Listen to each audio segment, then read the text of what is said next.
कारण IT इंडस्ट्रीमध्ये तुम्हाला ज्या गोष्टींवरती काम करायचंय त्या गोष्टी तुम्ही कधीच कॉलेजमध्ये शिकत नाही, आणि त्याच्यामुळेच कुठेतरी त्यांच्यामध्ये अनएम्प्लॉयमेंटचा प्रॉब्लेम होतो, कुठेतरी त्यांच्यामध्ये प्रोग्रामिंग लँग्वेजचा थोडासा गॅप येतो. जर तुम्ही कॉलेजमध्ये तुम्ही 4 प्रोजेक्ट स्वतःहून तयार केले, इट्स गुड, बट तुम्ही ऑफलाईन मध्ये एखाद्या क्लायंटचा रिक्वायरमेंट नुसार तुम्ही एक प्रोजेक्ट डेव्हलप करा, त्या 4 पेक्षा तो प्रोजेक्ट चांगला होणार. मल्टिपल ह्याच्यामध्ये तुम्ही स्वतःचं सगळं जे एफर्ट टाकता त्याच्यापेक्षा एका सेक्टरमध्ये मल्टिपलचं हे टाका, एफर्ट टाका, जेणेकरून ते तुम्ही टॉप मध्ये जा. So obviously as per the industry standard 61% मुलाला हाय पॅकेज मिळणार. AI चे जे ऍडव्हान्टेजेस आणि डिसएडव्हान्टेजेस पण विद्यार्थ्यांना कळाले पाहिजे की आता AI मुळे बरेचसे जॉबच्या रिप्लेसमेंट झाल्या आहेत, बरेचसे लोकांचे जॉब गेले आहेत, तर मग त्यात काय एखादी गोष्ट विद्यार्थ्याला शिकायची किंवा एखादी गोष्ट विद्यार्थ्याला करायची त्यावेळेस त्याला ऑप्शन्स किंवा रिसोर्सेस एवढे झालेत की त्याच्यामध्ये कन्फ्युज होत चाललाय. विद्यार्थ्यांनी स्टार्टिंगला केलं पाहिजे ते म्हणजे फिगर आउट केलं पाहिजे त्याला डोमेन कोणत्यामध्ये इंटरेस्ट आहे. But as per the 2025 C आणि C++ ॲज पर तेवढे इम्पॉर्टंट नाहीये जेवढं तुमचे पायथन आणि जावा फुल स्टॅक मध्ये किंवा ॲज पर तुम्ही बाकीच्या लँग्वेज मध्ये इम्पॉर्टंट आहे. आता जे टॉप MNC कंपनी फँगमँग कंपनी आहेत, गुगल, मायक्रोसॉफ्ट वगैरे किंवा गोल्डमन सॅच वगैरे, तो अशा कंपनीमध्ये डेव्हलपमेंट पेक्षा DSA खूप जास्त महत्व राहतो. आता आपण ground reality of IT sector. Promotion के टाइम पर आपके साथ खिलवाड़ किया जाता है, ये नहीं देखा जाता कि आप कितने डिजर्विंग हो, और यहाँ आना चाहते हैं लोग, अपना करियर बना रहे, अपनी लाइफ सेटल कर रहे, अपने माँ बाप को आराम सुख चैन दे रहे. कंपनी ने हमें बिना नोटिस दिए यहाँ पे हमें कंपनी से बाहर निकाल दिया है. अगर वो ओवर टाइम पे जबरदस्ती रोका जाता है, अगर वो मना कर देता तो उसको निकाल देते हैं.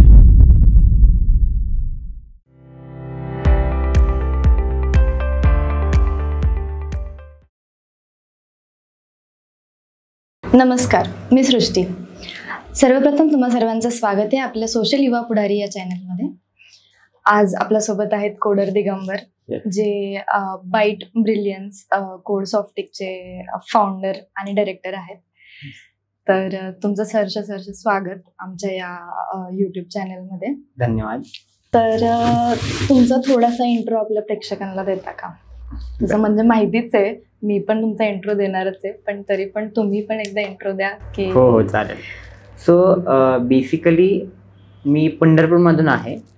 माझं नाव दिगंबर संजय शिंदे कम्प्लिटली, आणि माझं शिक्षण 2024 मध्ये मी डिप्लोमा पास आउट आहे, आणि currently I am pursuing the BTech. And along with that मी आता Byte Brilliance Codesoftic private limited पंढरपूरचा फाउंडर अँड डायरेक्टर पण आहे. सो माझं जे काय म्हणजे जर्नी आहे, म्हणजे from student to the company founder and director, ही खूप वास्ट राहिलेली आहे. आणि ह्याच्यामध्ये मी खूप साऱ्या विद्यार्थ्यांना ट्रेन करत आलेलो आहे, आणि खूप सारे सॉफ्टवेअरमध्ये डोमेन्समध्ये काम करत आलेलो आहे. माझे जे काही फ्रेंड्स आहेत, माझे स्टुडंट्स आहेत, त्यांना सगळ्यांना सोबत घेऊन आम्ही सॉफ्टवेअर इंडस्ट्रीमध्ये खूप सारे प्रोजेक्ट्स आम्ही डिप्लॉय केलेले आहेत, खूप सारे प्रोजेक्ट काम केलेलं आहे. सो कम्प्लिटली सॉफ्टवेअर डोमेन्समध्ये आपली कम्प्लीट जे कंपनी आहे ती रन करते असं आहे. आणि सांगायचं झालं माझ्याबद्दल, सो मी असं काय वेगळं जगामध्ये काय केलं नाही, बट जगाला वेगळं वाटेल असं तरी बऱ्यापैकी थोडंसं केलेलं आहे, आणि तसाच प्रयत्न चालू आहे. सो इंट्रोडक्शनमध्ये मला सांगावंसं असं वाटतं की मी 2005 मध्ये जन्मलो. त्यानंतर माझं प्राथमिक शिक्षण ह्याच्यामध्येच झालं, पंढरपूरमध्येच. ब्रॉड बॅटअप मी पंढरपूरमध्येच आहे. त्यानंतर मग मी 5वी ते 10वी रयत शिक्षण संस्थेमध्ये शिक्षण केलं, जिथं मला माझी आई शिकवायला होती. म्हणजे माझे आजोबा आणि आई हे दोन्ही पण रयतमध्येच होते असं आहे. आणि त्यानंतर मग आता मी 10वी नंतर मी डिप्लोमाला ॲडमिशन घेतलं 10th वरून, आणि त्यांनी आता डिग्रीमध्ये आहे. सो बेसिकली सोशल युवा पुढारीच्या प्लॅटफॉर्मवर याचं कारण काय की सोशल युवा पुढारीने मला महाराष्ट्रासोबत जोडण्याची संधी दिली, याच्याबद्दल धन्यवाद. आणि मला जास्तीत जास्त लोकांपर्यंत, विद्यार्थ्यांपर्यंत पोहोचून त्यांच्या मनामधले जे प्रॉब्लेम्स आहेत, त्यांच्या शिक्षणामधले जे प्रॉब्लेम्स आहेत, त्याच्यामध्ये काही सॉल्युशन प्रोव्हाइड करता येईल ते नक्कीच बाईट ब्रिलियन्स आणि कोडसॉफ्टिक प्रोव्हाइड करेल, याची मी आश्वासन देतो. नक्की. पण आपल्या प्रेक्षकांना सांगा की ही आयडिया कुठून आली तुमच्याकडे, की कुठून तुम्हाला वाटलं की आपण ह्या फील्डमध्ये गेलं पाहिजे, कोडिंगशी रिलेटेड सुरू करायला पाहिजे? आता ह्याची सुरुवात तशी माझ्या मनामध्ये झाली ती 4 वर्षांपूर्वी, बट सत्यात उतरली ती 2 वर्षापूर्वी. सो सीन असं झालं की ज्यावेळेस मी 10वी मध्ये गॉड नोज मला 84.80 मार्क पडले. म्हणजे आमची कोरोनाची बॅच होती ऑब्व्हियसली. त्यानंतर मग माझ्या घरचं बॅकग्राऊंड असं की माझी दीदी वगैरे खूप म्हणजे अभ्यासात हुशार आहे, त्याच्यामुळं सायन्स बॅकग्राऊंडला होती ती. आणि घरच्यांचा असं विचार होता की मला पण सायन्सला घालायचं, कारण की त्याच्यामध्ये स्कोप आहे, ऑब्व्हियसली स्कोप आहे. बट मी असा मुलगा की लहानपणीपासून अभ्यासात कमी आणि क्रिएटिव्हिटीमध्ये जास्त असं आहे, त्याच्यामुळे मला ते डोमेन थोडं सूट होत नव्हतं. बट ॲज पर एक विद्यार्थी किंवा एक मुलगा मुलगी घरच्यांच्या म्हणण्याप्रमाणे डिसिजन घेतो, त्याप्रमाणे मी डिसिजन घेतला. 11-12 सायन्स करायची. आता ॲडमिशन चालू व्हायच्या आधी 2-3 महिने टाईम होता. मग त्यावेळेस एक सिन्सिअर मुलासारखं मी काय केलं की 2-3 यूट्यूब चॅनल बघितले आणि ऑनलाईन प्लॅटफॉर्म बघितले आणि माझी तयारी चालू केली. आता तयारी चालू केली मी अक्षरशः केमिस्ट्री, फिजिक्स, मॅथमॅटिक्सचे स्टार्टिंगचे 2-2 चॅप्टर्स हे केलते, कव्हर केलते.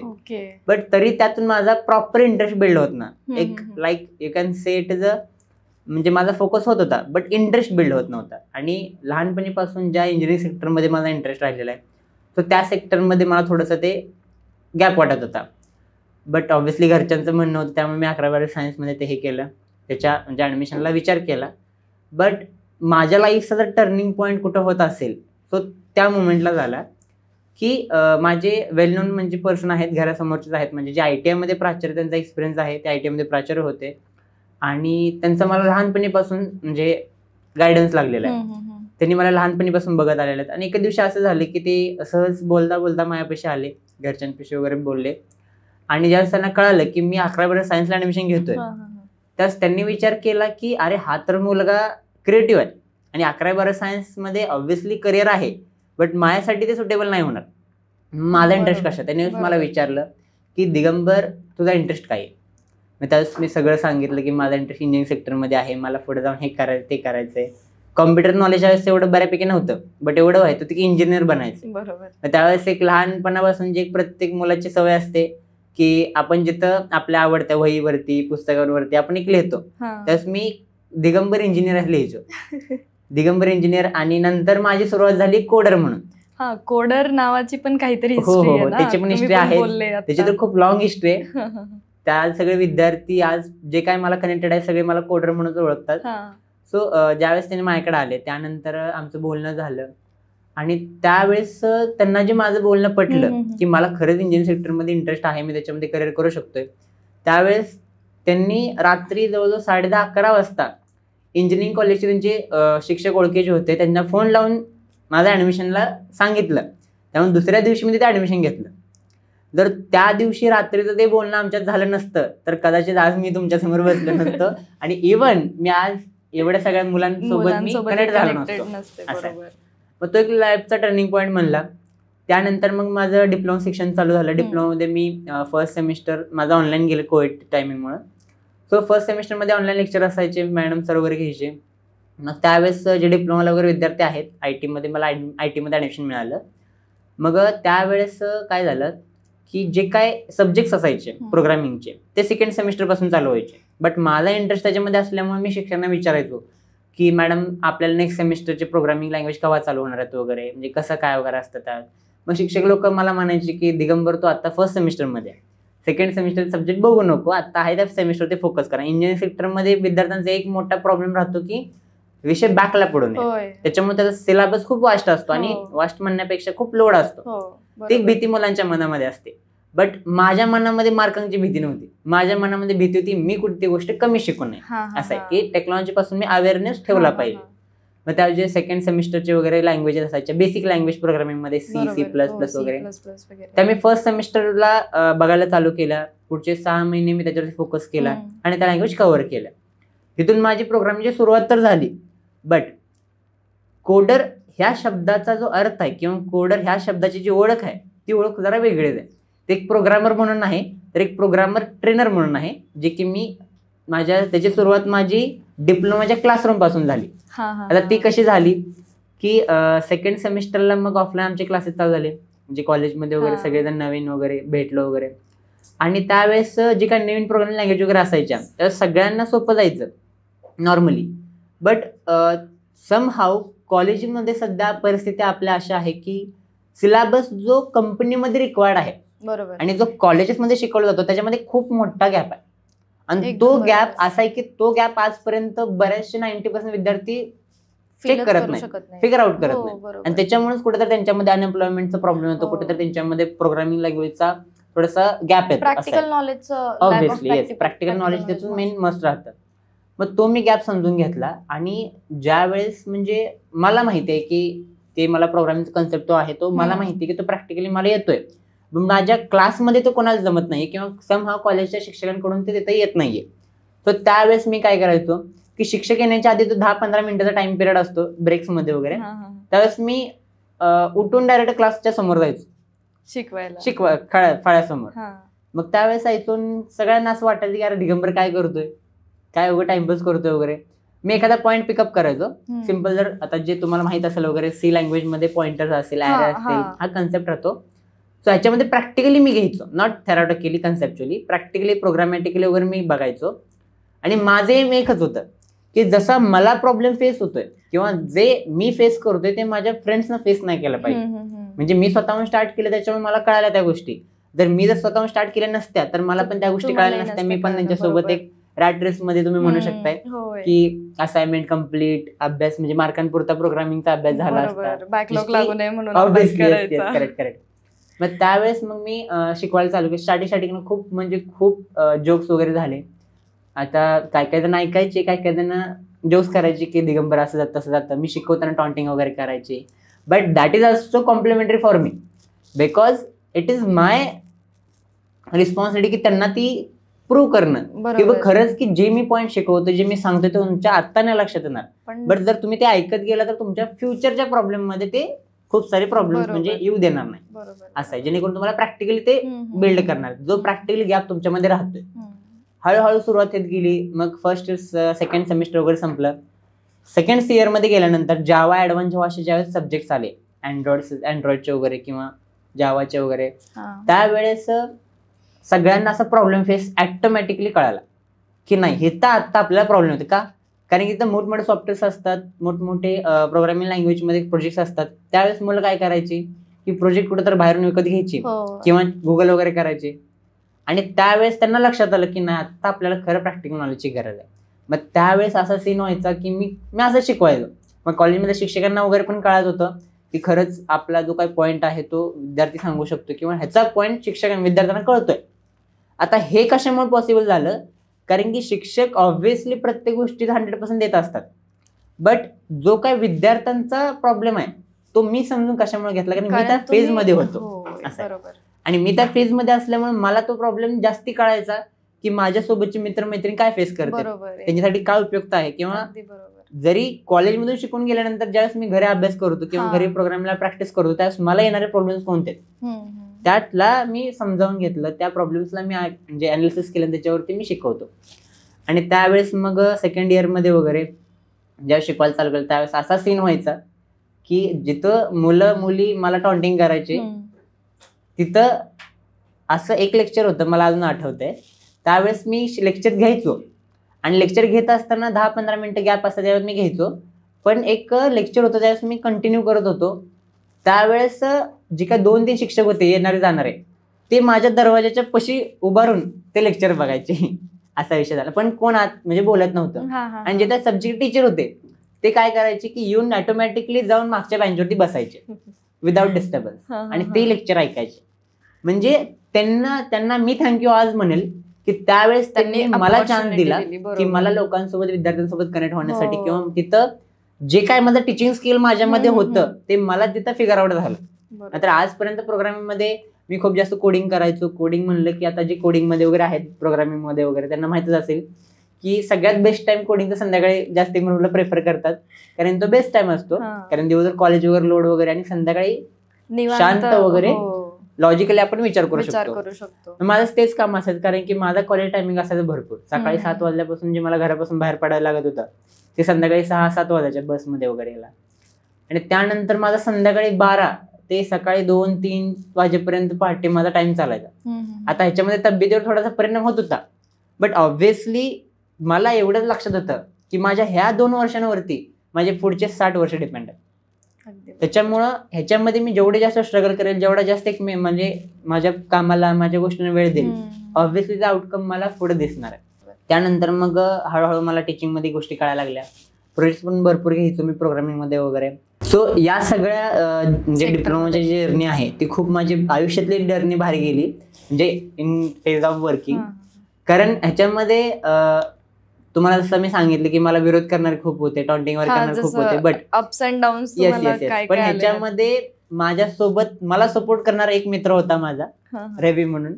तो असा माझा मित्र आहे की आज माझ्या चांगल्या वेळेत तो येत नाही, म्हणजे चांगल्या वेळेत मी त्याला आठवलं तरी तो येत नाही, बट वाईट वेळेत किंवा कुठल्याही प्रॉब्लेम मध्ये मी असेल तो एक फोन करायची सुद्धा गरज नाही, तो ऑटोमॅटिकली माझ्यासमोर येतो. म्हणजे ही जी मैत्री मला लाभली ते एक माझ्यासाठी प्लस पॉईंट होता डिप्लोमामध्ये वगैरे. सो अशी जर्नी त्याची सुरुवात झाली. आणि त्यानंतर मग मी ऑनलाईन बॅचेस वगैरे घ्यायला चालू केलं डिप्लोमा झाल्यानंतर. कारण मी डिप्लोमा झाल्यानंतरच मी ओपनिंग केलं कंपनीचा. व्हर्च्युअल बेस पहिल्यांदा मी कंपनी रन केली, त्यावेळेस माझं वयाच्या 19व्या वर्षी मी कंपनी चालू केली. त्यानंतर म्हणजे मला एक कळालं की जॉब घेण्यासाठी ऑब्व्हियसली डिग्री लागते, ओके, एज लिमिट आहे जॉब घेण्यासाठी, बट कंपनीसाठी नाही. बरोबर. आणि मला एक महत्वाचा पॉईंट होता की जे काय मी फेस केलं किंवा मी जे माझ्या क्लासमध्ये विद्यार्थ्यांना सांगू शकलोय ते असं नाही की फक्त ह्याच वर्गातल्या विद्यार्थ्यांना तो प्रॉब्लेम आहे, तो ऑल ओव्हर महाराष्ट्रामध्ये, ऑल ओव्हर इंडियामध्ये. कुठेतरी मला त्या लोकांसोबत, त्या विद्यार्थ्यांसोबत पण कनेक्ट करायचं होतं. त्याच्यामुळे मी बायोडिप्लोमा कोड सॉफ्टवेअरची सुरुवात केली. त्यावेळेस खूप सारे प्रॉब्लेम्स पण फेस आले, खूप सारे म्हणजे अप्स आले, डाऊन्स पण आले. सो त्याच्यामध्ये जे ते वेगळी जर्नी राहिलेली माझी. स्टार्टिंग मी मे 10ला माझी पहिली ऑनलाईन बॅच घेतली 17 जणांची. त्याच्या आधी मी तिथं त्याच कॉलेजवरती गेस्ट लेक्चर म्हणून बोलवलं गेलो डिप्लोमा थर्डचा एंड व्हायच्या आधीच. तर तो एक माझा पहिल्यांदा प्राऊड मोमेंट होता की म्हणजे डिप्लोमामध्ये असतानाच एखाद्या कॉलेजवरती तुम्ही ॲज अ गेस्ट लेक्चर जाताय. तर तो एक माझ्यासाठी प्लस म्हणजे पॉईंट होता आणि माझ्यासाठी एक मोटिवेशनल पॉईंट होता स्वतःसाठी. आणि अशा लहान लहान गोष्टींमधूनच मी ग्रो होत आलेलो आहे. बरोबर. आणि ह्या सगळ्या गोष्टींमध्ये पॅरेंट्सचा सपोर्ट कसा होता? पॅरेंट्स पूर्णपणे सपोर्टिव्ह होते की कधीतरी त्यांचं असं होतं की नाही तू आता एज्युकेशनकडे लक्ष दे आणि मग तुला काय कंपनी वगैरे करायची असेल ते नंतर कर? ऑब्व्हियसली आता आपल्या महाराष्ट्रामध्ये वगैरे की आता मी रुरल सेक्टरमध्ये पडतो, पंढरपूर म्हणजे विठ्ठलाच्या नगरीमधून पडतोय. सो असा एक पॅरेंटचा सेक्टर राहतो की माइंडसेट राहतो की नाही मुलगा सेट झाला पाहिजे. आणि बिझनेसमध्ये जरी तुम्ही म्हणलात तर बिझनेसमध्ये अप्स आणि डाऊन्स हे कम्प्लिटली राहणार आहेत. कधी अप्स आहेत तर कधी डाऊन्स कम्प्लीट राहणार आहेत. पण घरच्यांचं असं स्टार्टिंगला म्हणणं होतं की तू करतोय बरोबर आहे, ऑब्व्हियसली चांगला आहे, बट कुठेतरी जॉब सिक्युअर कर जेणेकरून तुझ्या फ्युचरला प्रॉब्लेम येणार नाही. अगदी जसं सगळ्यांचंच म्हणणं असतं ऑब्व्हियसली. बट माझं स्वतःच एक म्हणणं असायचं त्यावेळेस आणि आजही असतं की एका वेळेस दोन्ही दगडावरती पाय मला ठेवता येणार नाहीत असं आहे. कारण कसं आहे माहिती का, जर तुम्ही एका वे मध्ये 10 गोष्टी करत असाल, तुम्ही 10 गोष्टीमध्ये थोडं थोडं देताय, तेच तुम्ही कम्प्लीट एका ह्याच्यामध्ये द्या.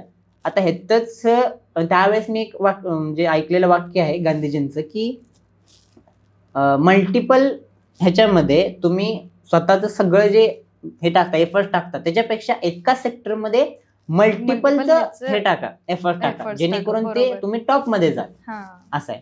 त्याच्यामुळं त्या ह्याच्यामध्ये मी माइंडसेटमध्येच राहिलो आणि ह्याच्यामध्ये खूप घरच्यांचा पण सपोर्ट राहिलेला आहे. फायनान्शियली असेल किंवा इमोशनली असेल किंवा जिथं माझे अप्स अँड डाऊन्स वगैरे आले. आता ह्या सगळ्या सेक्टर्समध्ये माझ्या पर्सनली जर म्हणलं तर माझी आई आणि माझे मामा, म्हणजे मामाचा खूप सारा मोठा सपोर्ट मला लागलेला आहे. कारण की असं होतं की आईचं कुठेतरी मन हळवं असतं, त्याच्यामुळे थोडीशी भ्यायची आई की व्यावहारिक जगामध्ये थोडंसं टिकणं अवघड आहे, त्यात वय कमी होतं, जे लोक वगैरे आणि इंडस्ट्री वगैरे थोडीशी मोठी होती. पण त्यावेळेस माझ्या मामाश्रीने माझ्यावरती विश्वास दाखवला की नाही, की हेच वय आहे की तो जर स्वतःहून करू शकतोय तर obviously we can support it. तो त्याचा सपोर्ट कायम आजपासून राहिलेला आहे, आता पण आहे आणि इथून पुढेही राहील. आणि ह्याच्यामध्ये जो सेकंड साईड पडतो तो म्हणजे माझ्या मित्रमैत्रिणींचा, आणि खूप जास्त सपोर्ट राहिलेला घरच्यांचा पण. आणि थोडंसं राहतच प्रत्येक विद्यार्थ्याला, मुलाला की थोडासा हे पण डिफेन्स पण राहतो की त्यावेळेस मध्ये मी म्हणजे थोडंसं मी घरच्यांना बोलायचो की बाबा नाही माझा पॉईंट बरोबर आहे किंवा मी करणार वगैरे. आपल्याला स्टँड घ्यावा लागतो, स्टँड घ्यावा लागतो. सो एक हा पण मोमेंट होता की त्यावेळेस घरच्यांना असं वाटायचं की नाही तू आता टाइम वेस्ट करतोय, जे काय त्याचं डिग्री झाल्यानंतर कर वगैरे. तर त्यावेळेस मी काय करायचो, मला सगळ्यात महत्वाचा पॉईंट होता की घरचे मला अजूनही बोलतात की माझ्या हेल्थवरून की जागरण वगैरे कमी असतं वगैरे. बट मला माहिती की ऑब्व्हियसली की जागरण ऑब्व्हियसली त्यांची काळजी बेनिफिट म्हणजे चांगला येते, म्हणजे चांगल्यासाठीच बोलतात. बट त्यातला जो गॅप आहे किंवा त्यातली जी ऍक्शन आहेत ते आपल्याला घ्यावं लागणार. त्याच्यामुळे ती काळजीपोटी बोलणारच आहेत, पण आपण त्याला सिरियसली राहून केलं पाहिजे की प्रॉपर सगळ्या गोष्टी मॅनेज केल्या पाहिजेत. मनी मॅनेजमेंट असेल, टाइम मॅनेजमेंट असेल, ह्या सगळ्या गोष्टी मी शिकलो. आणि ह्याचा सगळ्यात म्हणजे मनी मॅनेजमेंट आणि टाइम मॅनेजमेंटसाठी मला सगळ्यात भारी जर जे गायडन्स लागला ते डिपेक्स कॉम्पिटिशन मध्ये लागला. म्हणजे मी डिप्लोमा सेकंड थर्ड इयर मध्ये असताना जे डिपेक्स कॉम्पिटिशन करावं, डिपेक्स जे नॅशनल म्हणजे ऑल इंडिया अखिल भारतीय विद्यार्थी परिषदेकडून घेतली जाते महाराष्ट्र आणि गोव्यामध्ये. तर त्यामध्ये त्यांचे लेक्चर्स असतात, 2 सेमिनार वगैरे असतात, मनी मॅनेजमेंट आणि टाइम मॅनेजमेंट. त्या ह्याच्यामध्ये मी ज्यावेळेस ते ऐकायचो ते ध्यान लावून ऐकायचो. का? कारण की ते मोठमोठे जे सीए वगैरे असतात, ते मोठमोठे जे लोक असतात त्यांच्याकडे एक्सपिरियन्स भरपूर असायचा इंडस्ट्री मधला. आणि त्यावरून मला कळायचं की हा असं मॅनेज केलं जातं. आणि मी त्याप्रमाणे मी माझ्या सगळ्या गोष्टी मॅनेज करायचो, शेड्यूल करायचो. आणि त्यामुळेच कुठेतरी माझं शेड्यूल प्रॉपर राहायचं, मॅनेजमेंट सगळ्या गोष्टी व्हायच्या. सो त्याने करत होतो. खूप चांगल्या म्हणजे प्रकारे तुम्ही ह्या गोष्टी सगळ्या मॅनेजमेंट झालं. परत एवढ्या कमी वयात ह्या सगळ्या गोष्टी मॅनेज करणं पण सोपं नसेल तुमच्यासाठी. खूप अप्स अँड डाऊन्स बघावे लागतात, कारण आम्हालाही माहिती की कसं अप्स अँड डाऊन्स असतात. म्हणून एव्हरी फील्ड मध्ये ते फेस करायला लागेल. होय, बरोबर. आता जसं आपण बघतो की IT सेक्टरमध्ये रिक्वायर्ड जे काही नॉलेज आहेत, स्किल्स आहेत किंवा प्रॅक्टिकल नॉलेज झालं, आणि तेच त्याच्या अपोजिट म्हणजे आपल्या कॉलेजमध्ये शिकवला जाणारा सिलेबस, ह्याच्या दोन्हींचं आपण काय कंपॅरिझन करू शकतो, किंवा मग काय चेंज करायला हवं, किंवा मुलांनी कोणत्या गोष्टींकडे जास्त फोकस करायला हवं, असे काही पॉइंट्स असतील? 90% आता सध्याच्या परिस्थितीला 90% येऊन 90%च्या पण पुढं प्रत्येक विद्यार्थ्यांच्या मनामध्ये हा क्वेश्चन आहे. तर आपण जर सरासरी काढले तर 10 विद्यार्थी घेतले तर 9 विद्यार्थ्यांच्या मनामध्ये हेच क्लिअर नाहीये की सर मॅडम आम्ही कॉलेजचा अभ्यास मॅनेज करू का आमचं प्रॅक्टिकल स्किल मॅनेज करू. अरे मुलांचा 90% टाइम पुढे जातोय कॉलेज असाइनमेंट सबमिट करायला, त्यानंतर तुमचे जे काही प्रॅक्टिकल प्रोजेक्ट वगैरे असतील ते डॉक्युमेंटेशन ते इम्पॉर्टंट आहे, बट त्याच्यासोबत तुम्ही तुमच्या प्रॅक्टिकल नॉलेजच्या पण इम्पॉर्टंट दिलं पाहिजे. सो जो गॅप आहे तो म्हणजे इथे एक मेन पॉईंट मला ऍड करावा असं वाटतो की सध्या महाराष्ट्रामध्ये परिस्थिती अशी झाली की बरेचशी मुलं ज्यांना बीटेक करायचंय, जे इंजिनिअरिंग सेक्टरमध्ये जाणार आहेत, सो ते काय करतात in related to IT computer की जर इंजिनिअरिंग सेक्टरमध्ये त्यांना IT CS AIML ला ऍडमिशन मिळालं नाही तर ते अपसेट होतात. आणि ते नंतर सेकंड ऑप्शन ते कुठला निवडतात, BC आणि BCS चा, बॅचलर ऑफ कम्प्युटर ऍप्लिकेशन आणि कम्प्युटर सायन्स. आणि ते तर अपसेट होतात की आपल्याला इंजिनिअरला मिळालं नाही वगैरे. सो मला तुम्हाला एक गोष्ट सांगायची आपल्या प्लॅटफॉर्मवरून की महाराष्ट्रामध्ये प्रत्येक विद्यार्थ्याला की सध्याच्या परिस्थितीमध्ये, सध्याच्या काळामध्ये बीटेक पेक्षा कितीतरी पटीने चांगला syllabus as per the industry म्हणजे जे काही स्टँडर्ड्स आहेत त्याप्रमाणे तुमचा BC आणि BCA चा सिलेबस आहे. जर तुम्ही बघितलं तर तुमचे जे फ्रेमवर्क्स वगैरे आहेत, जे काही मोठमोठे म्हणजे तुमचे लायब्ररीज वगैरे आहेत ते तुमचे डिग्रीचे म्हणजे बीटेकचे फर्स्ट सेकंड नंतर चालू होतात. बट BCA चा सिलेबस असा आहे तो दरवर्षी अपडेट केला जातो. आणि त्याच्यामध्ये कसं जे म्हणजे आपले प्रायव्हेट वगैरे कॉलेजेस आहेत त्याच्यामध्ये खूप जास्त प्रमाणात प्रॅक्टिकल त्यावर फोकस केला जातो. आणि म्हणजे हे मी माझ्या ट्रेनिंग सेक्टरमध्ये बघितलं. ज्यावेळेस मी हा गॅप बघितला, कारण की आपल्या बायट्रिलियन्स कोर्स ऑफ कंपनीमध्ये 90% विद्यार्थी BCS बॅकग्राऊंड कडून आहेत. आणि त्यांचा ज्यावेळेस ते माझ्याकडे येतात त्यावेळेस त्यांचं नॉलेजमध्ये खूप मोठा गॅप राहतो. कारण की जसं त्यांच्या मनामध्ये पहिल्यांदा ह्याच गॅप राहतो की सर आम्हाला बीटेकला ऍडमिशन मिळालं नाही, सर आम्हाला इंजिनिअरिंग घ्यायचं होतं पण आम्हाला मार्कांमुळे मिळालं नाही, आम्ही BCS आलो. आणि त्यांच्या मनामध्ये असं झालं की त्यांच्याकडे असताना स्टँडर्ड गोष्टी आहेत आणि ते बीटेकच्या गोष्टी घेऊन बसतात, म्हणजे गॅप बघतात. ऑब्व्हियसली तर त्यांनी डिग्री बघतात, मार्क्स बघतात, बट IT मध्ये सगळ्यात जास्त महत्व केलं जातं ते स्किल सेट्स म्हणजे तुमच्या प्रॅक्टिकल गोष्टी. आता मेन महत्वाचा विषय राहतो की ह्याच्यामध्ये प्रॅक्टिकल गोष्टींवरती आणि सिलेबसवरती फोकस कसा करायचा. सो महत्वाची गोष्ट अशी की ITचा एक स्टँडर्ड काय की तुम्हाला IT मध्ये जर जॉब घ्यायचा असेल तर तुमची मिनिमम जे काय हे लागते मार्क्स वगैरे लागतात ते 60% अबोव्ह लागतात, मिनिमम 60%. आणि हे तर सगळेच IT प्रोफेशनल हे म्हणू शकतात की जर एखादा विद्यार्थी त्याला 61% आहेत आणि एखाद्या विद्यार्थ्याला 95% आहेत आणि जर 61% ज्या विद्यार्थ्याकडे आहे त्याकडे जर स्ट्रॉंग स्किल सेट असेल, टेक स्टॅक त्याचा स्ट्रॉंग असेल, स्ट्रॉंग प्रोजेक्ट्स असतील, ते त्याच्या रिझ्युमे मध्ये हायलाइट होणार आहे. आणि ऑब्व्हियसली जर 95% जर विद्यार्थ्याच्यामध्ये जर स्किल सेट कमी असतील as per the required standard त्याच्यामध्ये नाहीये तेवढ्या गोष्टी, प्रोजेक्ट कमी आहेत, so obviously as per the industry standard 61%च्या मुलाला हाय पॅकेज मिळणार. Because of what? कारण IT इंडस्ट्रीमध्ये तुम्हाला ज्या गोष्टींवरती काम करायचंय त्या गोष्टी तुम्ही कधीच कॉलेजमध्ये शिकत नाही. प्रॅक्टिकली ते तुम्हाला स्वतःहून शिकावं लागतं. त्याचा तो गॅप आहे, तोच गॅप आपण भरून काढतो. म्हणजे बायट्रिलियन्स आणि code Softech private limited Pandharpur काय प्रोव्हाइड करतं, जो तुमचा कॉलेजमध्ये शिकवला जाणारा करिक्युलम आहे आणि तुमचा जो कंपनीमध्ये लागणारा करिक्युलम आहे, ह्याच्यामध्ये जो गॅप आहे तो खूप मोठा गॅप आहे. तो गॅप आपण भरून काढायचं काम करतो. ह्याच्यामध्ये विद्यार्थ्यांना प्रॅक्टिकली आपण तयार करतो.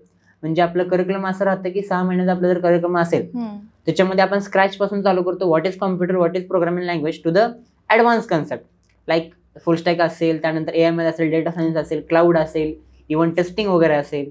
या सगळ्या डेमोजमध्ये आपण त्यांना प्रॅक्टिकली एंड टू एंड आपण त्याला नॉलेज देतो, जेणेकरून उद्या जो विद्यार्थी आता शिकत आहे तो भले म्हणजे विद्यार्थ्यांचा असा 90% विद्यार्थ्यांना असा आहे मॅडम की त्यांना माहितच नाही की आपण डिग्री झाल्याच्या आधी पण किंवा डिग्रीमध्ये असताना पण आपण प्रोजेक्ट घेऊ शकतो, फ्रीलान्सिंग करू शकतो. सो ह्याचं जे काय त्यांना सगळे असं कन्सिडर करून चाललेले आहेत की आपल्याला डिग्री झाली की मग आपण काहीतरी करू शकतो किंवा आपण जॉबच करणार आहे. सो जॉब सोडून पण आपण खूप साऱ्या गोष्टी करू शकतो. आपण फ्रीलान्सिंग करू शकतो, आपण छोटे मोठे प्रोजेक्ट घेऊ शकतो, इव्हन आपण ऑनलाईन जे काय रिसोर्स आहे त्याच्यामध्ये शिकून आपला स्किल सेट रेडी करू शकतो. सो ते एक महत्वाचा पॉईंट आहे. सो विद्यार्थ्यांना प्रॅक्टिकली तयार करणं म्हणजे काय की मला एक सांगायचं, मी माझ्या प्रत्येक विद्यार्थ्याला सांगतो की जर तुमच्या IT मध्ये तुम्हाला जायचंय, IT मध्ये तुम्हाला जॉब मिळवायचा, IT मध्ये करिअर करायचंय, सो 100% मध्ये 50 आणि 50 तुमचा क्रायटेरिया पडतो as per the IT standard.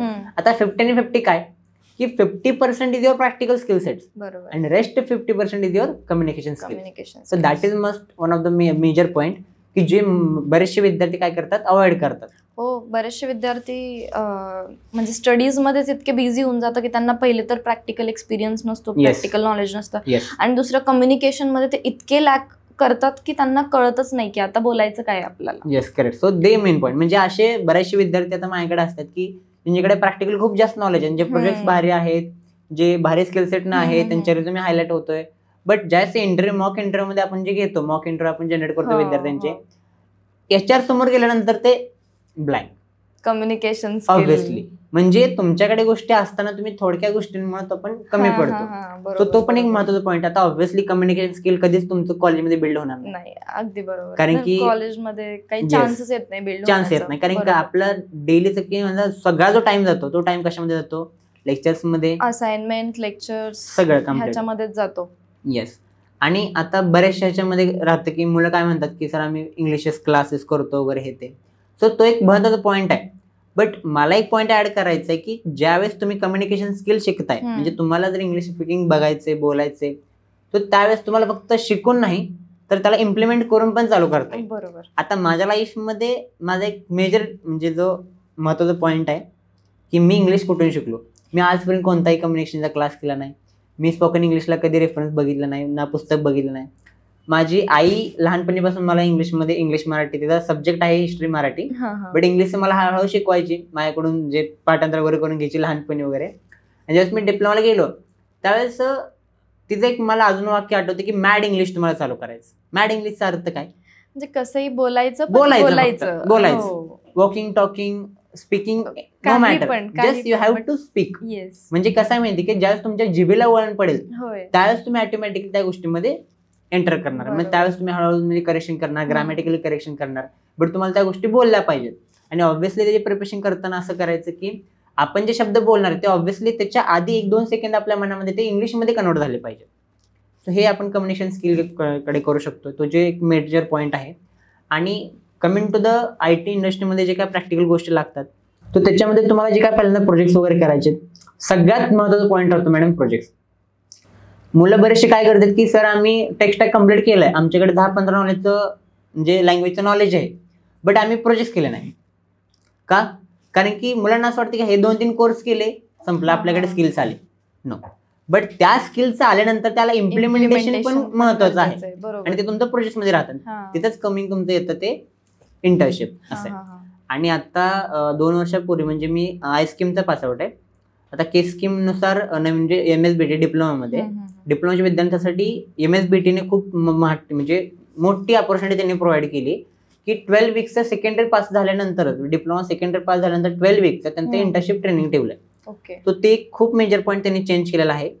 आणि लास्ट मंथ 2-3 महिन्यापूर्वी आता 2026 शैक्षणिक धोरण नवीन आलेलं आहे, त्याच्यामध्ये पण खूप सारे चेंजेस IT मध्ये करण्यात आलेत. आणि आता सोलापूर जिल्ह्यामध्ये आपलं पंढरपूरमध्ये कंपनी आहे. सो सोलापूर जिल्ह्यामध्ये पण आता महिन्यापूर्वी देवेंद्र फडणवीस यांनी त्यांनी आपलं हे केलं, IT पार्क लॉन्च केला, म्हणजे ओपनिंग त्यांचं चालू केलंय. सो मला असं म्हणायचं की विद्यार्थ्यांसाठी ऑपॉर्च्युनिटी खूप आहे. इव्हन दो इन फ्युचर पण ऑपॉर्च्युनिटी खूप आहेत IT सेक्टरमध्ये. जस्ट जो गॅप आहे तो गॅप भरून काढायची गरज आहे. ओके. आता जसं तुम्ही म्हटले की अपॉर्च्युनिटीज खूप आहेत विद्यार्थ्यांसाठी, Yes. पण एआयचे जे ऍडव्हान्टेजेस आणि डिसएडव्हान्टेजेस पण विद्यार्थ्यांना कळाले पाहिजे की आता बरोबर. एआय मुळे बरेचशा जॉबच्या रिप्लेसमेंट झाल्या आहेत, हो हो. बऱ्याचशा लोकांचे जॉब गेले आहेत. Yes. तर मग त्यात काय, जसं तुम्ही बोलले की अपॉर्च्युनिटीज तर खूप आहेत, Yes, पण yes, मुलांना असं वाटतं की आता एआय मुळे तर जॉब गेलेत, मग त्यांनी काय पण करायला हवं? ऑब्व्हियसली जॉब गेलेत, बट त्याच्या दुपटीने तयार पण झालेत. हा मेन बेनिफिट आहे एआयचा. आणि एआयचा अर्थ काय की आता बऱ्याच वेळा कसं असतं की त्यातलं डीप नॉलेज नसल्यामुळे बरेचशी मुलं मार खातात. का? कारण की आपण एआय म्हणलं की एआय मध्ये काय चेंज करतो, म्हणजे काय चेक करतो, ChatGPT. It's not limited to the ChatGPT. ChatGPTच्या बिलॉंग पण एआय आहे. बरोबर. एआय म्हणजे काय थोडक्यात की जर तुम्हाला असं वाटत असेल की बाबा एआय जॉबवरती अफेक्ट करते, ऑब्व्हियसली अफेक्ट करते. Because of what? कारण की आता सगळ्या गोष्टी ऑटोमेटेड झाल्या. ऑटोमेटेड म्हणजे काय की जिथं 10 माणसांचं काम दिलं जातं IT मध्ये, तिथं आता एआय ऑटोमेशनमुळे, एआय टूल्समुळे ते आता 5 माणसांवरती झालं. मग तिथं आपल्याला एका मेन गोष्टीवरती फोकस करता, ह्याच्यामध्ये टिकायचं कसं. एआय तर आले, आता एआयच्या खूप सारे टूल्स आले, खूप सारे टेक्नॉलॉजी, मग ह्याचा यूज करून किंवा ह्याच्यामध्ये कसं टिकायचं. सो मेन महत्वाचं पॉईंट इज युअर युनिकनेस. म्हणजे काय की तुमच्यासोबत जर 10 डेव्हलपर तुम्हाला ठेवले, सो त्या 10 डेव्हलपर मध्ये तुमच्याकडे अशी कोणती युनिक स्किल आहे with the help of AI, किंवा तुमची बाकीची कोणती स्किल असेल ज्याला तुम्ही एआय कडून इम्प्लिमेंट करू शकता, ते युनिक स्किल तुम्हाला हायलाइट करायचे. की कंपनीने तुम्हाला का हायर करावं. कंपनीने तुम्हाला घेतल्यानंतर एआय तर आलेलं आहे, जर कंपनी 10 माणसांमधले 5 माणसाला काढते, तर तुम्हाला ठेवायचं कारण काय. अशी कोणती युनिक स्किल तुम्ही कंपनीला प्रोव्हाइड करता, अशी कोणती युनिक स्किल तुम्ही तुमच्या प्रोजेक्टमध्ये ऍड करताय. सो ह्याचा एक मेजर पॉईंट जर तुम्ही बघितला, सो 95% विद्यार्थ्यांना हा माहित नाही की आता जनरल वेब डेव्हलपमेंट असेल, ऍप डेव्हलपमेंट असेल, किंवा जे आपलं ग्राफिक डिझायनिंग वगैरे असेल, ह्याच्यामध्ये ऑटोमेशन खूप यूज झालेलं आहे. ऑटोमेशन लाईक पॅब्लिकनेट्स आपण म्हणजे यूज करतो, payment automation, mail automation. So बऱ्याचशा ट्रेनिंग इन्स्टिट्यूटमध्ये शिकवलं जात नाही. इव्हन दो कॉलेजमध्ये त्याचा गंध पण नाही ऑब्व्हियसली. ते एपीआय वगैरे त्याच्यामध्ये फक्त ते नोट्स वरती मर्यादित आहे, आणि ते एपीआयचं बऱ्याचशा विद्यार्थ्यांना लॉंग फॉर्म पण माहित नाही. ते लॉंग फॉर्म का कळतो एक पेपरच्या 1 दिवस आधी, ज्यावेळेस आपण ते नोट्स रेफर करत आहे. सो असा त्याचा म्हणजे रियालिटी आहे. म्हणजे ऑटोमेशन आपण काय करतो की आपण जेवढे काय ट्रेनिंग प्रोव्हाइड करतो त्याच्यामध्ये आपण एक सेपरेट कोर्स त्याच्यामध्ये ऍड केलेला आहे, तो ऑटोमेशन कम्प्लीट. म्हणजे आपले जे पेमेंट्स चालतात, पेमेंट इंटिग्रेशन राहतात, लाईक पॅब्लिकनेट असेल किंवा नंतर रेझर पे, फोन पे, गुगल पेचे जे आपल्या वेबसाईटवरती ऍप्लिकेशनवरती जे आपले इंटिग्रेशन राहतात, ते विद्यार्थ्यांना ऍड करता आले पाहिजेत. मोठमोठे अपॉइंटमेंट सिस्टम असतील, आता आपल्याकडे बरेचसे हॉस्पिटलचे वगैरे प्रोजेक्ट राहतात. सो हॉस्पिटलच्या आणि क्लिनिकच्या प्रोजेक्टमध्ये अपॉइंटमेंट सिस्टम खूप वर्किंग करतात. सो माझे विद्यार्थी असे आहेत ज्यांना 6 महिन्यापूर्वी प्रोग्रामिंगचा पी पण बऱ्यापैकी येत नव्हतं, बट आज ते मोठमोठ्या सिस्टीमवरती तयार करतात प्रोजेक्ट, त्यांना डेव्हलप करतात, त्याला डिप्लॉय पण करतात. आपले खूप सारे विद्यार्थी असे आहेत ज्यांनी सध्या आता जवळजवळ म्हणजे 2 ते 4 महिन्यामध्येच त्यांनी चांगल्या चांगल्या स्किल ग्रॅप करून त्यांनी इन इंटर्नशिपमध्ये असताना त्यांनी खूप सारे प्रोजेक्ट डिप्लॉय पण केले. म्हणजे याचा अर्थ काय की त्यांच्याकडे ट्रेनिंगचं नॉलेज येतोय. बऱ्याच वेळा असं काय होतं की विद्यार्थ्यांना असं वाटतं की आपण ट्रेनिंग घेऊया, मग आपण प्रोजेक्ट बघूया. ट्रेनिंग तर ऑब्व्हियसली घेतलं पाहिजे, बट ट्रेनिंग मध्ये असतानाच तुम्ही त्याला इम्प्लिमेंट करत गेला, सो त्याचं नॉलेज जे राहणार आहे ते ऑब्व्हियसली जास्त राहणार आहे. म्हणजे त्याच्यामध्ये आपण युनिक गोष्टी ऍड करतोय. म्हणजे आता माझ्याकडे जे विद्यार्थी आहेत किंवा आपण आपल्या विद्यार्थ्यांना जे काय ट्रेन करतो त्याच्यामध्ये युनिक गोष्ट आपण काय प्रोव्हाइड करतो, byte building code Softech, that is automation.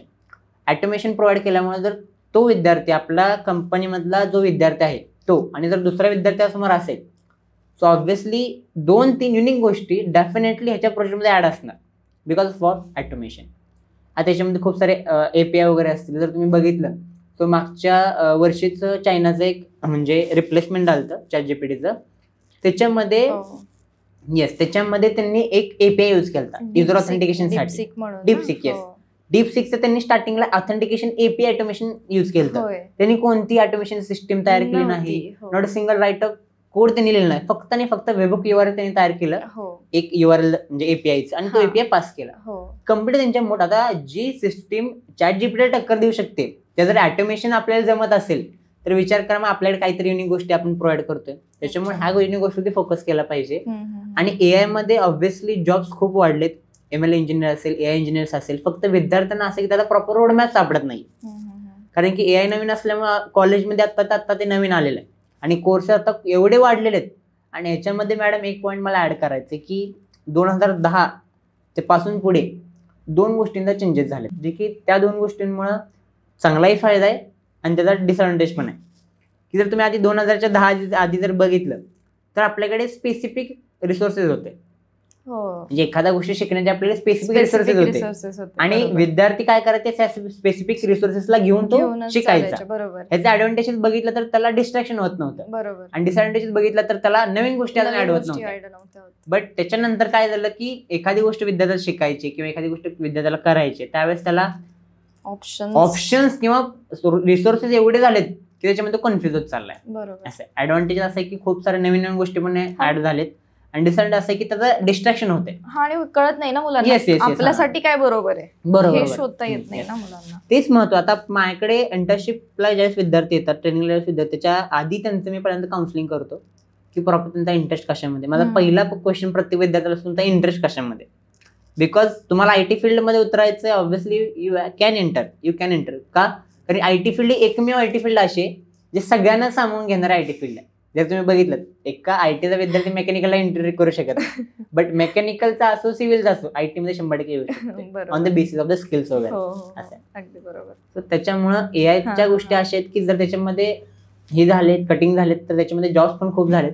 फक्त प्रॉपर कळणं महत्वाचं की तुमचा टेक्स्टॅक कोणता निवडताय, कोणकोणते प्रोजेक्ट करायचे, कोणकोणता रोडमॅप युज करायचा, त्यानुसार प्रिपरेशन करू शकतो.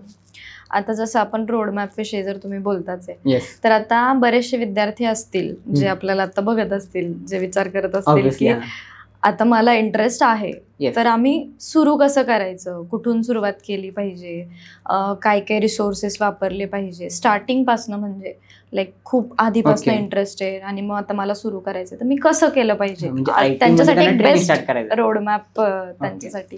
सो बेसिकली IT मध्ये खूप सारे डोमेन्स पडतात.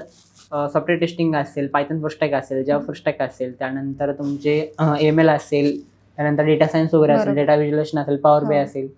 सपोज आपण एक सॅम्पल यूज करूया की पायथन फुल स्टॅक वगैरे घेऊया आणि फुल स्टॅक मध्ये जास्त आता मन स्टॅक, मिन स्टॅक 2 पण पडतात. नाही आपण असंही घेऊ शकतो की बाबा सगळ्यांना लाईक आता जे बघत असतील ते आपण माहिती नाही कोणत्या फील्ड मधून कोणत्या इंटरेस्ट आहे त्यांना असं, पण ओव्हरऑल सगळ्यांना काय प्रिपरेशनचे पॉईंट काय असले पाहिजे किंवा मग तुम्ही सगळ्या लँग्वेजेस करून बघितलं पाहिजे आणि मग ठरवलं पाहिजे का की हा मला ह्यात जास्त इंटरेस्ट आहे, मग बॅकएंड मध्ये जास्त इंटरेस्ट आहे, मग बॅकएंड मध्ये करू का, UI UX मध्ये जास्त इंटरेस्ट आहे मग मी त्यात करू का, फ्रंट एंडला इंटरेस्ट आहे मग मी त्यात, की मी सगळ्याच मध्ये करू, असं कन्फ्युजन सगळ्यांनाच असतं.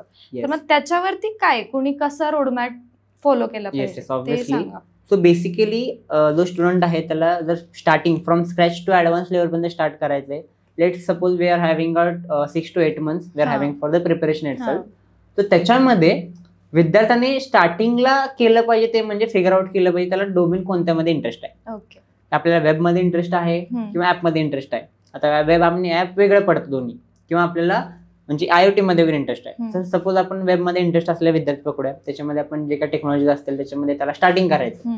तर फर्स्ट ऑफ ऑल प्रोग्रामिंगचं फाउंडेशन सगळ्यात बेसिक स्ट्रॉंग करणं गरजेचं आहे. प्रोग्रामिंगचं फाउंडेशन बरेच विद्यार्थी स्ट्रॉंग न करता ते पुढे जातात, डायरेक्टली ऍडव्हान्स कन्सेप्टकडे जातात.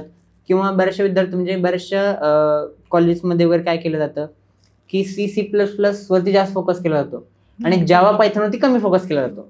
असं का? कारण की स्टार्टिंग एखाद्या विद्यार्थी माइंडचं असतं की C आणि C++.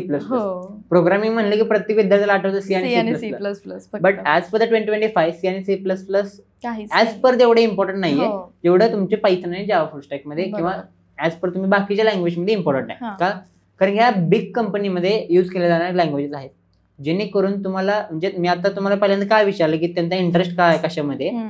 कारण की जर सपोज एखादा विद्यार्थी आहे त्याला जर गेमिंग सेक्टरमध्ये जायचं, गेम डेव्हलपमेंट वगैरे, तर त्यावेळेस त्याच्यासाठी पायथन जावा इम्पॉर्टंट नाही, त्यासाठी इम्पॉर्टंट आहे C++ लँग्वेज किंवा C लँग्वेज.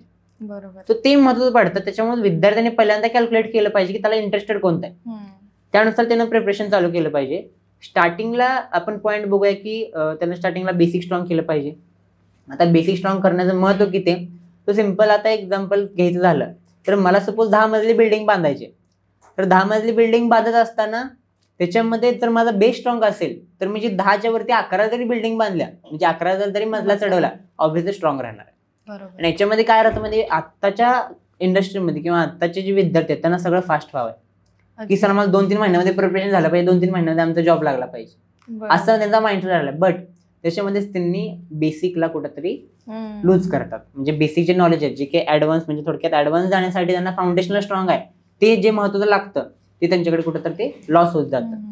आता ते काय महत्वाचं आहे कारण की जर तुम्ही बघितलं तर मला तुम्ही जर विचार केला तर 10 मजली बांधण्यासाठी जेवढा वेळ लागतोय त्याच्यापेक्षा कित्येक वेळ जास्त मला फक्त फाउंडेशन बनवायला लागतोय. जर माझ्या फाउंडेशनला जर 2 महिन्यात मी कंप्लीट केलं आणि 10 मजली बिल्डिंग नंतर मी 1 वर्ष लावले तर ते ऑब्व्हियसली कुठेतरी वीक होणार आहे. त्याच्यामुळे जे काय फाउंडेशनला तुम्ही 2 ते 3 महिने द्या त्याच्यामध्ये खूप साऱ्या बेसिक गोष्टी बघा, त्याच्यामध्ये क्वेश्चन सॉल्व्ह करा, ओपन सोर्स कॉन्ट्रीब्युशन मध्ये उतरा. आता ओपन सोर्स कॉन्ट्रीब्युशन असेल, गिटहब असेल, त्यानंतर तुमचं क्लाउड वगैरे असेल, याच्यामध्ये खूप साऱ्या विद्यार्थी पडत नाही. त्यांना असं वाटतं की नाही आपल्याला फक्त वेबमध्ये उतरायचं. बट सध्या परिस्थिती अशी आहे की जेव्हा तुम्ही कंपनीमध्ये जाता त्यास तुमच्या स्पेशालिटीनुसार तुमच्या स्किल सेटवरून कंपनीवर तुम्हाला काम मिळतं. बरोबर. बट त्याच्यामध्ये एक गोष्ट महत्वाची की तुम्हाला कुठल्या तरी एक लँग्वेज पिकअप करून जाण्याची मास्टरी असणं गरजेचं आहे. सपोज आपण एखादी घेतली पायथन फुल स्टॅक, त्याच्यामध्ये पायथन आणि जँगो हे 2 लँग्वेज तुमचे मास्टर असणं गरजेचे आहेत. बट त्याच्यासोबतच तुम्हाला बाकीच्या लँग्वेज सोबत जे काही फॅमिलियर ते पण गरजेचं आहे.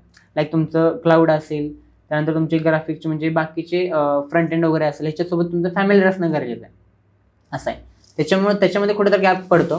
त्यानंतर जस्ट फाउंडेशन स्ट्रॉंग झाल्यानंतर जे काय प्रोजेक्ट्स आहेत त्याच्यावरती तुम्ही फोकस केला पाहिजे. Starting from the basic project like front एंडचे तुमचे वेब पेज डिझायनिंग असेल, त्यानंतर तुमचे जे काय बेसिक ॲप्लिकेशन असेल ते बनवले पाहिजेत. आणि त्यानंतर डायरेक्ट आपण जे काय ऑन इंडस्ट्री जे आपण प्रोजेक्ट घेतो ते फोकस केलं पाहिजे. म्हणजे बऱ्याच वेळा विद्यार्थी काय होतात की 1-2 प्रोजेक्ट करतात, त्यांना वाटतं की आता जमते, संपला विषय. बट तिथं त्यांचा मेन प्रॉब्लेम होतो. कारण का ऑब्व्हियसली आपण ज्यावेळेस लाईव्हचा प्रोजेक्ट करतो, लाईव्हचा प्रोजेक्ट केल्यानंतर एक पॉईंट ऍड होतो की क्लायंटच्या रिक्वायरमेंट. तर क्लायंटच्या रिक्वायरमेंट ह्या कधी पण 2 गोष्टी जास्त असतात आणि तिथं माणूस खरा शिकतो. जर तुम्ही कॉलेजेसमध्ये तुम्ही 4 प्रोजेक्ट स्वतःहून तयार केले इट्स गुड. बट तुम्ही ऑफलाईन मध्ये एखाद्या क्लायंटच्या रिक्वायरमेंटनुसार तुम्ही एक प्रोजेक्ट डेव्हलप करा, त्या 4 पेक्षा तो प्रोजेक्ट चांगला होणार. आणि क्लायंटच्या रिक्वायरमेंट स्पेसिफिक नसतात, तो as per the industry trend त्याच्या सेक्टरनुसार तो ऍड करत असतो. त्याच्यामध्ये अशा 1-2 गोष्टी असतात त्याला आपण OS मध्ये रिस्क कॅल्क्युलेशन बघतो. सो रिस्क कॅल्क्युलेशन मध्ये त्याच्यामध्ये करू शकतो. त्या क्लायंटच्या रिक्वायरमेंटवरती आपण काम करतो. SDLC ची लाईफ सायकल आहे, पहिल्यांदा रिक्वायरमेंट, त्यानंतर प्लॅनिंग, नंतर designing, development, testing and deployment आणि नंतर मेंटेनन्स. ह्या सगळ्या फेजेस फक्त राईट डाऊन पुरतं मर्यादित नसता, ते इम्प्लिमेंटेशन मध्ये आपण एक्सपिरियन्स करतो. That is non as a practical implementation. So ते जमलं पाहिजे, त्याच्यावर तुमचा फोकस राहिला पाहिजे. मला असं म्हणायचं की तुमच्या रिझ्यूममध्ये 2-3 प्रोजेक्ट जर तुम्ही टाकत असाल जे तुम्ही मेन केले, चांगले केलेले आहेत, त्याच्यामध्ये खूप साऱ्या गोष्टी आहेत, त्याच्यामध्ये एखाद दुसरा प्रोजेक्ट असा पण टाका, असा पण करा जो की लाईव्ह बेस असेल, जो तुम्ही स्वतः क्लायंट सोबत जाऊन डिस्कशन करून त्याच्या रिक्वायरमेंट घेऊन त्यावरती काम करून त्याच्यावरती गोष्टी ऍड केल्यात. मग सिम्पल ते आपण ई-कॉमर्स घेऊया किंवा सिम्पल आपण एखादं अपॉइंट सिस्टम वगैरे घेतलं, नॉर्मल वेबसाईट किंवा काही जे असेल कम्प्लीट. पण ते लाईव्ह एक्सपिरियन्स असणं गरजेचं आहे. आणि ह्याच्यामध्ये बऱ्याचशा विद्यार्थ्यांना एक माहित नाहीये की आपण डॉक्युमेंटेशन मध्ये पण लॉस होतो. सो एखादा जर लाईव्ह प्रोजेक्टवर केला तर त्या क्लायंट कडून तुम्ही एक डॉक्युमेंटेशन घ्या, त्याला येलोवर म्हणतात, लेटर ऑफ रिकमेंडेशन. ते तुमचं क्लायंट आणि त्या स्टुडंट मध्ये असतं. जर तुम्ही कंपनीकडून गेला तर कंपनीमध्ये जर तुम्हाला लाईव्ह प्रोजेक्ट असाइन झाला सो ऑब्व्हियसली तुम्ही इन्स्टिट्यूटला पण बोला की आम्हाला येलोवर वगैरे पाहिजे का. येलोवर काय इम्पॉर्टंट आहे, कारण ज्यावेळेस तुम्ही येलोवर तुमच्या रिझ्यूमला अटॅच करता ऑब्व्हियसली तुमच्या रिझ्यूमची व्हॅल्यू वाढते मार्केटमध्ये. का मी तुम्हाला स्टार्टिंगला सांगितलं की तुमच्या रिझ्यूममध्ये कोणत्या गोष्टी युनिक आहेत ते हायलाइट करा. आता 10 जण बसले, 10 लोकांपैकी वेगळे कधी वाटणार. येस 10 लोकांनी जे केले ते तुम्ही करत असाल तर तुम्ही युनिक काय तुमच्यामध्ये. सो ते महत्वाचं आहे. तो येलोवर तुम्ही घेतले पाहिजे त्या प्रोजेक्टचे आणि ऑब्व्हियसली ते प्रोजेक्ट तुमचे लाईव्ह असले पाहिजे, जे की तुम्ही सर्व्हर बेसला वगैरे डिप्लॉयमेंट वगैरे केले. सो या वेळेमध्ये प्रोफेशन करू शकताय. आणि कमिंग टू जर DSC जर तुम्ही घेत असाल, DSC डेव्हलपमेंट मध्ये खूप इम्पॉर्टंट पॉईंट पडतो. तो DSCच्या सगळ्यात जास्त महत्व तुमचे क्वेश्चन सॉल्व्ह. तुम्ही लीड कोड असेल किंवा ऑनलाईन जे प्लॅटफॉर्म्स वगैरे आहेत किंवा तुम्ही बाकीचे रेफरन्सेस आहेत त्याच्यामधून तुम्ही किती क्वेश्चन सॉल्व्ह केलेत, like easy to medium to hard level, ते सगळ्यात महत्वाचं आहे. कारण की ज्यावेळेस तुम्ही पुस्तकामधले किंवा कॉलेजमध्ये दिलेले DSC क्वेश्चन सॉल्व्ह करता ते फक्त एक चॅप्टर स्पेसिफिक असतं. लाईक तुम्ही DSC मध्ये स्टॅक शिकताय, नवीन काही लॉजिक बेस्ड नाही होत. स्टॅक मध्ये तुम्हाला स्टॅकचे करिक्युलम वरून तुम्हाला क्वेश्चन दिले जातात. बट उद्या तुम्हाला कंपनी, आता जे टॉप MNC कंपनी कंपनी आहेत, गुगल, मायक्रोसॉफ्ट वगैरे किंवा गोल्डमॅन सॅच वगैरे, तो अशा कंपनीमध्ये डेव्हलपमेंटपेक्षा डीएसए खूप जास्त महत्व राहतो. ओके. आणि डीएसए महत्व राहण्याचं कारण काय, कारण त्या कंपन्या ऍक्च्युअल मध्ये लॉजिक वरती जास्त फोकस करतात. जर तुम्ही एमएनसी कंपनीमध्ये बघितलं, टीसीएस, त्यानंतर इन्फोसिस वगैरे किंवा विप्रो वगैरे, अशामध्ये तुमचं डेव्हलपमेंट खूप महत्व लागतं, डीएसए थोडंच कमी राहतं, चालत, पण डेव्हलपमेंट स्ट्रॉंग लागतं, म्हणजे तुमचं फ्रंट एंड बॅक एंड वगैरे, बट तिथे तुमचं डीएसए स्ट्रॉंग लागतं. आणि as per the average student जर तुम्हाला टॉप फॅंगमॅन कंपन्या टार्गेट करायचे, मेटा असेल, मायक्रोसॉफ्ट असेल, गुगल असेल, सो ऍज पर तुम्ही जर डिग्री स्टुडंट वगैरे असाल, सो तुम्ही लास्ट इयर पर्यंत येते, तुम्ही जवळजवळ 1000 ते 1500 क्वेश्चन तुम्ही सॉल्व्ह केलेले असावेत, जेणेकरून तुमचा एक चांगला एक्सपिरियन्स जनरेट होतो. तुमच्या लीड कोडवरती तुमची प्रोफाईल चांगली बनवा, ओपन सोर्स कॉन्ट्रीब्युशन मध्ये वगैरे या, आणि तुमची सोशलची म्हणजे सोशल तुमची जे आहे कोडिंग मध्ये ते जरा स्ट्रॉंग बनवा. लिंक्डइनची प्रोफाईल असेल, त्यानंतर Naukri.com प्रोफाईल वगैरे असेल, किंवा तुमचं पोर्टफोलिओ असेल, तोही स्ट्रॉंग बनवायला पाहिजे. सो या वेळेला तुम्ही प्रिपरेशन करू शकता. येस.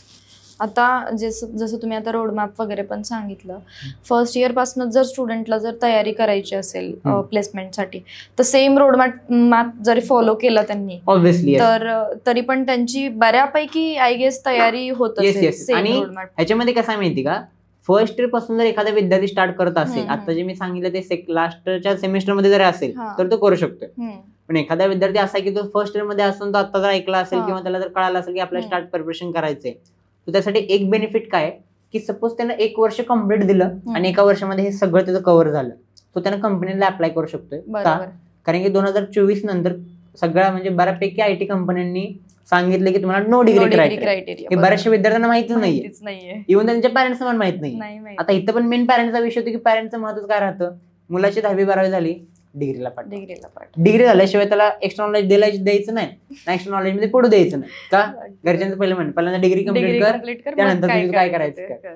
पण ज्यावेळेस त्यांच्याकडनं गोष्टी त्यांना माहित असतील, आणि विद्यार्थ्यांनी पण स्वतः रिसर्च ठेवलं पाहिजे, अपडेशन ठेवलं पाहिजे, मार्केट ट्रेंड कसे चालू आहेत, डेली आपल्या मार्केटमध्ये कोणते चेंजेस होतात, आयटी मध्ये कोणकोणत्या नवीन गोष्टी होतात. आणि आयटी ही एक ग्राउंड रियालिटी आयटीची अशी आहे की आयटी मध्ये दिवसाला चेंजेस होतात, like in language also and in trends also. बरोबर. कारण की आयटी मध्ये कसं आहे की कधी कोणती गोष्ट पीकला जाईल आणि कधी कोणती गोष्ट खाली येईल हे सांगता येत. कारण की त्याच्यामध्ये कसं आहे, तुम्ही जे प्रिपरेशन करताय तुमच्यासोबत लाखो विद्यार्थी करतात, असं आहे. त्याच्यामुळे ते थोडंसं महत्त्वाच्या गोष्टी राहतात. आणि ह्याच्यामध्ये त्या विद्यार्थ्यांना मला सांगायचं की फर्स्ट इयर पासून ट्राय वगैरे करतात, तुम्ही फर्स्ट इयर पासून इंटर्नशिप चालू करा, पेड असतील अनपेड असतील no matter, just you have to get the actual तुमचं जे प्रॅक्टिकली हे आहे एक्सपिरियन्स आहे तो घेणं गरजेचं आहे. तुम्ही स्वतःहून तयारी चालू करा. सेकंड मध्ये आल्यानंतर तुम्ही हे करा. जर मॅडम तुम्हाला सांगतो फॅंगमॅन कंपनीसाठी जर तुम्ही अप्लाय करत असाल एखादा विद्यार्थी, तो त्याच्या रिझ्यूम मध्ये कमीत कमी 2 ते 3 इंटर्नशिप असणं गरजेचं आहे. आपल्या विद्यार्थ्यांना काय वाटतं की आपल्या ऑल ओव्हर डिग्रीमध्ये आपल्याला फक्त एक इंटर्नशिप करायची का, लास्ट इयरच्या लास्ट सेमिस्टर, हे त्यांचा माइंडसेट आहे. आणि त्यावेळेस ते जागे होतात आणि त्यावेळेस त्यांना वाटतं यार आपण हे 2 वर्ष आधी आपण केलं असतं तर बरं झालं असतं. तो एक महत्वाचा पॉईंट आहे. आणि ह्याच्यामध्ये जर विद्यार्थी सेकंड इयर मध्ये थर्ड इयर मध्ये असताना जर स्टार्ट करत असेल, त्याकडे 2-3 वर्ष टाइम असेल, तो कंपनीकडून पीपीओ सुद्धा घेऊ शकतो. पीपीओ म्हणजे प्री प्लेसमेंट अपॉर्च्युनिटी. त्याच्यामध्ये कंपनीज काय करतात, अशा खूप मोठमोठ्या कंपन्या आहेत, US बेस आहेत, इंडिया बेस आहेत, ज्या कंपन्या विद्यार्थ्यांना पीपीओ प्रोव्हाइड करतात, जेणेकरून ते प्रिपरेशन मध्ये केल्यानंतर त्यांनी अप्लाय करू शकतात जॉबला. आणि त्या ऍप्लिकेशनवरती, त्यांच्या नॉलेजवरती, त्यांच्या इंटरव्ह्यूवरती त्यांचा ओए शेड्यूल होतो. त्यांचा इंटरव्ह्यू स्ट्रॉंग असेल तर त्याच्यावरून कंपनी त्याला पीपीओ ऑफर करतात, म्हणजे प्लेसमेंटच्या आधी त्याला ऑफर करतात. म्हणजे त्याचा डिग्री व्हायच्यासाठी सपोज 1 वर्ष बाकी असेल आणि थर्ड इयर मध्ये त्यांना प्लेसमेंट करायचं असेल तर कंपनी त्याला 1 वर्षाला टाइम देते की 1 वर्ष तुम्ही शिका, पण 1 वर्ष झाल्यानंतर तुम्ही ऑटोमॅटिकली कंपनी जॉईन करू शकता. तो हे बरेचसे विद्यार्थ्यांना माहित नाही, हे कमीच विद्यार्थी क्रॅक करू शकतात असं आहे. बट हे जास्तीत जास्त पण करू शकतात, फक्त त्यांचा स्टार्टिंग पॉईंट महत्वाचा आहे. ग्राउंड रियालिटी काय आपल्या आयटी सेक्टरची? आयटी सेक्टरची ग्राउंड रियालिटी सांगायचं झालं तर मेन म्हणजे सगळ्यात महत्वाचं आहे तुमचे प्रॅक्टिकल स्किल्स. असं आहे, तो आतापर्यंत तुम्हाला कळालं असेल की प्रॅक्टिकल गोष्टी जर तुमच्याकडे असतील आणि थेरॉटिकली जर तुम्ही थोडंसं कमी असाल तो काही मॅटर करत नाही, तुमच्याकडे प्रॅक्टिकल स्किल्स सेट तुमचे मॅटर केले जातात. आणि आयटी मध्ये मेन गोष्टी अशा आहेत की बऱ्याचशे विद्यार्थी जेव्हा आयटी मध्ये येतात, एंटर करतात, त्यांचा हा माइंडसेट राहतो की त्यांना स्टार्ट करायचंय ते म्हणजे त्यांनी फक्त नाही का बेसिक गोष्टीपासून स्टार्ट करतात आणि ऍडव्हान्स गोष्टी ते म्हणतात नाही डिग्री झाल्यावर करूया. त्यांना तसा सपोर्ट मिळत नाही ऑब्व्हियसली कॉलेजेसमधून वगैरे. पण त्यांना मला अजून एक सांगायचं की सध्या जे रुरल सेक्टरमध्ये वगैरे विद्यार्थ्यांचा माइंडसेट राहतो ऑनलाईन पण खूप साऱ्या गोष्टी अवेलेबल आहेत. तुम्ही बेसिक पासून स्टार्ट करू शकताय. ऍटलिस्ट तुम्हाला त्याच्यामध्ये चांगले 2-3 प्रोजेक्ट बनवता येतील अशामध्ये तुम्ही स्टार्टिंग करा आणि कुठंतरी त्या मार्केटमध्ये यायचा प्रयत्न करा. कारण कसं आहे माहिती का, जर तुम्ही म्हणजे बरेचसे विद्यार्थी असे प्लॅन करतात की डिग्री झाल्यानंतर आम्हाला करायचंय, पण त्यांना हे माहित नसतं की डिग्री झाल्यानंतर फक्त ते 1च वर्ष फ्रेशर्स असतात. बरोबर. 1 वर्षानंतर ते फ्रेशर म्हणून ओळखले जात नाही, बरोबर. कारण त्यांच्या आधीचे बॅच एंटर झालेले असतात. हे त्यांना माहित नाही. 1 वर्षानंतर त्यांनी स्किल सेट तयार केला आणि नंतर कंपनीकडे गेले तर कंपनी त्यांना प्रश्न विचारू शकते की तुम्ही 1 वर्ष केलं काय. तिथं बरेचसे विद्यार्थी थोडे लूज मध्ये जातात. तो ते एक महत्वाचा पॉईंट आहे की तुम्ही स्टार्टिंग पासून आयटी जर सेक्टरमध्ये तुम्ही यायचा प्रयत्न करता, मला आयटी मध्ये करिअर करायचं वगैरे, तर स्टार्टिंग पासूनच तुम्ही त्याच्यामध्ये प्रॅक्टिकल स्किल्स वरती फोकस करा. प्रॅक्टिकलचा अर्थ काय की तुम्हाला त्याच्या प्रोग्रामिंगचा कन्सेप्ट कळायला पाहिजे, त्याच्यामध्ये लॉजिक डेव्हलपमेंट झालं पाहिजे आणि त्याला तुम्ही प्रोजेक्टमध्ये इम्प्लिमेंटेशन केलं पाहिजे. ह्या सगळ्या गोष्टी म्हणजे प्रॅक्टिकल गोष्टी असं आहे. बरोबर. आता हे तर झालं समजा प्रॅक्टिकल नॉलेज वगैरे. आता हे सिटी मधले मुलांना तरी या गोष्टी आहेत अवेलेबल, म्हणजे त्यांना लवकरात लवकर त्यांना खूप सोर्सेस आहेत की ते इथे लावू शकतात, तिथे जाऊ शकतात, खूप ऑप्शन्स आहेत. पण आता जसे ग्रामीण भागातले आपल्याकडे बरेचसे मुलं आहेत ज्यांना खूप काही करायचं असतं पण परिस्थिती नसते, सिटीमध्ये येऊ शकत नाही. मग ह्या सगळ्या मुलांसाठी आपल्याकडे आहे का काही की आपण त्यांना काही प्रोव्हाइड करू शकतो का? हो, ऑब्व्हियसली आपण byte Reliance course Softech through आपण हेच प्रोव्हाइड करतो. म्हणजे माझं कंपनी चालू करायचं जे मोटिवेशन राहिलं हेच राहिलं का, कारण की मी ज्यावेळेस डिप्लोमा झाल्यानंतर मी 6 महिन्याच्या वगैरे कोर्सेस वगैरे केले पुण्यामध्ये येऊन वगैरे, त्यावेळेस मी खूप जरा प्रॉब्लेम्स फेस केले, राहण्याचा, खाण्याचा, पिण्याचा. ऑब्व्हियसली एक काळ असा होता ज्यावेळेस मी 1 महिना पूर्ण आजारीच पडलो, नाही तर खाणं वगैरे थोडंसं वेगळं राहतं. म्हणजे मुलं बाहेर गेल्यानंतर कुठेतरी ते चेंजेस होतात. आणि ते 6 महिन्यामध्ये माझं कोर्सची फी जरी 25,000 राहिली असली तरी माझा खर्च झाला ₹1,00,000 असा आहे. आणि त्याच गोष्टी मला असं पाहिजे होतं की मी जर माझी तिथं मी जर एखाद्या विद्यार्थ्याला आयटी मध्ये जायचंय, तो विद्यार्थी काय करतो, पुणे मुंबई गाठतो. ऑब्व्हियसली तो गाठू शकतोय, बट त्याला इथं जर आपण प्रोव्हाइड करू शकत असेल इन द क्वालिटी सेन्स, तर त्याच्यामध्ये विद्यार्थ्यांना टाइम, मनी आणि त्यांच्यामध्ये सगळ्या गोष्टी त्यांच्या वाचू शकतात. तो एक मोटिवेशन राहिलं. त्यावेळेस मी त्याच्यामध्ये कंपनी सुरुवात केली. पहिली बॅच ऑनलाईन घेतली, त्यानंतर ऑफलाईनची बॅच चालू करते. आता रिसेंट आपण 12 जूनला कंपनीचं ओपनिंग केलं. म्हणजे ऑफलाईन ओपनिंग केलं म्हणजे घरामध्येच आपण म्हणजे घराच्या वरतीच आपण ते ऑफिस काढलंय. कारण की जिथून माझी सुरुवात झाली तिथून मला माझं मेन ऑफिस हवं होतं पंढरपूरमध्ये. मी पण विचार केला की मार्केटमध्ये जर मला उतरायचं तर मला पुणे मुंबई सारख्या मोठ्या शहरांमध्ये उतरावं लागेल, बट नाही, मला भले 2 विद्यार्थ्यांचा ट्रेन करायचंय, बट त्या 2 विद्यार्थ्यांना जर मी चांगलं ट्रेन करून ते 2 विद्यार्थी जर चांगले पॅकेज मध्ये लागले तर ते माझ्यासाठी सोन्यानं पिवळं मी पहिल्यापासून विचार करत आलेला आहे. आणि आता जवळजवळ माझ्याकडे 300+ विद्यार्थी आता रनिंग मध्ये चालू आहेत, जे ऑनलाईन ऑफलाईन ऑल ओव्हर महाराष्ट्रामधून माझ्याकडे विद्यार्थी आहेत. पुणे, लोणावळा, त्यानंतर सांगली, त्यानंतर सोलापूर, अशा म्हणजे मोठमोठ्या सिटीजमधून माझ्याकडे विद्यार्थी आहेत. आणि रुरल सेक्टरमध्ये विद्यार्थ्यांना प्रॅक्टिकली प्रोव्हाइड करायचं काम आपण करतो. त्यांच्यामध्ये जो इंडस्ट्री गॅप राहतो तो गॅप कव्हर करून द्यायचं काम आपण करतो. त्यामध्ये प्रोजेक्ट्स असतील, इंडस्ट्रियल व्हिजिट्स असतील, त्यानंतर लाईव्ह प्रोजेक्टचे त्यांचं वर्किंग असेल, ट्रेनिंग असेल. आणि आपल्याकडे जे ट्रेनर्स आहेत ते ट्रेनर्स सगळे TCS, इंस्टासिटी अशा मोठमोठ्या कंपनीच्या 2 year+ एक्सपिरियन्स असलेले ट्रेनर्स आहेत. त्याच्यामुळे त्यांना आपण बेसिकली स्टार्टिंग पासून एंडिंग पर्यंत प्रॅक्टिकल नॉलेज देतो. आणि आता जर तुम्ही बघितलं असेल न्यूजमध्ये वगैरे, सो सोलापूरमध्ये भारताचा 3रा जो IT पार्क आहे तो आता रिसेंटली लॉन्च केला त्यांनी.